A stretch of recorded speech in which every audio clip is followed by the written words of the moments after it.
Well, I went to school for business administration was my degree, and I always knew that I was going to be big in business. And I was well on my way, and then I had children, and my priorities completely changed.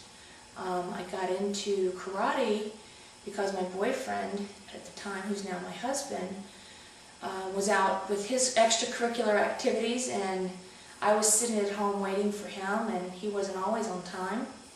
So then he says, you need to find a hobby. At the same time, it was late 80s, at the same time in the local area out at the mall, things security-wise weren't very good, and even though I was 20 years old, my mother still didn't want me to go out and do things by myself. So I'm a very independent person and said, well, I'm not going to sit around and wait for somebody to hold my hand and take me places. I am 20 years old, you know, big person. And so I enrolled in a self-defense class and thought, okay, 6 weeks, show me what to do, I'll move on.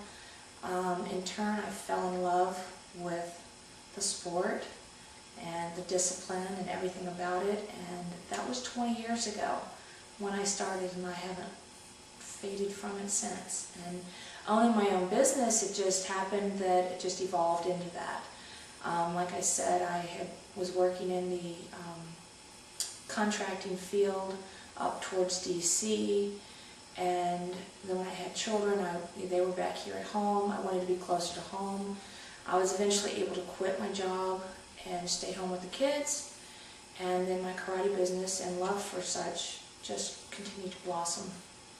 And now I have my own school. I've got about 50-some students, and ages from 4 up to 57, and we're just getting started, continuing to grow.